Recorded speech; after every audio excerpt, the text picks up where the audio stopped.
Did you realize that most of the damage from drinking alcohol doesn't actually come from drinking alcohol? Let me explain. Now, when you drink alcohol, your liver has to break it down. And it does it through an enzyme called alcohol dehydrogenase. So the byproduct of what this enzyme breaks alcohol into is called acetaldehyde. Here's the problem. This byproduct is highly toxic even in low concentrations. It has the ability to increase collagen growth in the liver. That's called fibrosis, as in cirrhosis of the liver. So this byproduct causes oxidation and free radicals. It's the free radicals from the byproduct that cause destruction of the liver. So then you have a sequence of things that happen. You develop a fatty liver, then you get inflammation. And the inflammation is there because the body's trying to heal something. What is it trying to heal? The damage to the liver, okay? Then scar tissue develops and you get cirrhosis. Now, there are various studies done on rats. They fed rats alcohol with a high-fat diet, and they found that this process actually accelerates. So just realize, and this is what they don't tell you, that high-fat diet was really a combination of high fats and high sugars, okay? It wasn't just a high-fat diet. So they omitted that one little point. And the problem is when you add sugar to high fats or sugar to protein, you really spike the insulin levels. So you can pretty much just omit and cross off this study because this does not relate to what we're talking about. Now, here's the problem. The liver doesn't give symptoms until there's extensive damage. So you can go on for years and years and years without any symptoms and notice your gut increasing, but you might not make the connection. But that's what's happening. The liver is filling with fat. It's spilling off around the organs, and it's ending up as visceral fat. So there's a lot of extensive damage taking place, but without a lot of symptoms initially. So in the liver, you have these little functional units that detoxify. They do many things. They're called lobules. So you have anywhere between 5,000 and 10,000 of these units, and they're nourished by blood, and they do a lot of things from digestion to cleaning toxins. But what happens is when you get inflammation and scar tissue, you're going to start losing the function. And a lot of things can happen from a loss of energy production, and this is why you might get tired. But the liver is robust and it has the ability to regenerate. But there is a point of no return where there's so much damage, you can't reverse it. And of course, the liver has the ability to regenerate. Of course, if you stop doing things that are causing the destruction. So antioxidants have the power to protect these functional units of the liver. Now, your body makes antioxidants, and you get antioxidants from your foods. And when you run out of these antioxidants, your cells become more susceptible to the damage. Now, the problem is you can't just go to GNC or the drugstore and buy a bottle of antioxidants to protect your liver. Why?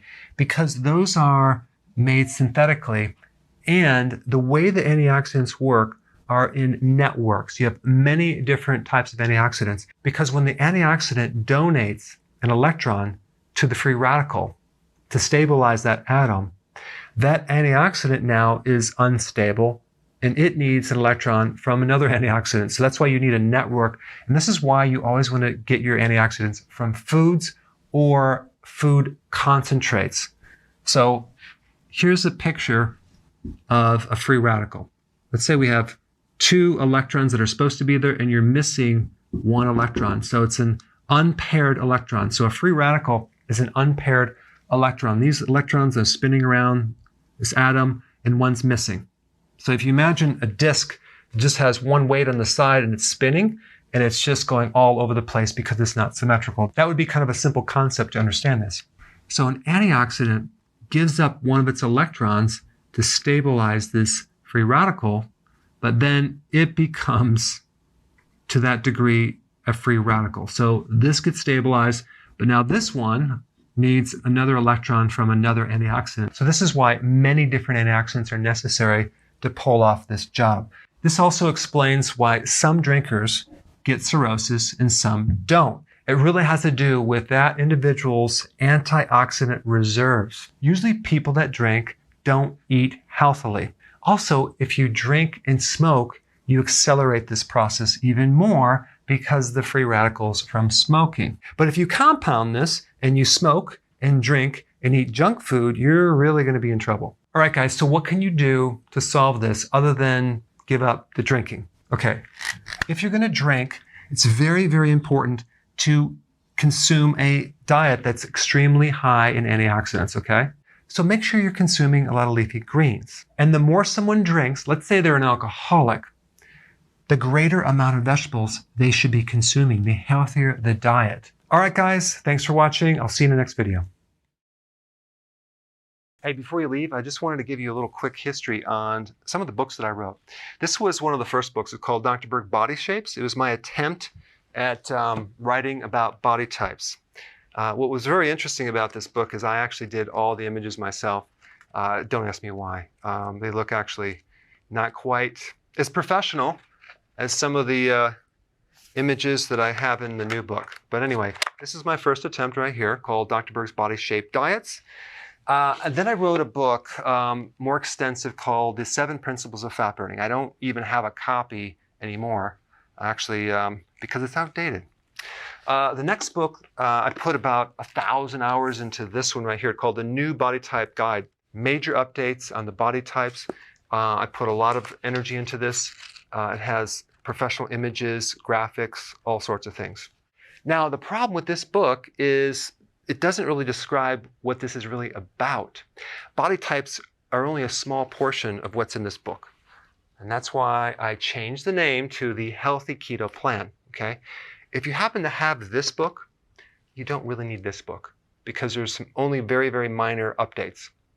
But if you don't have this, you need to get this one right here.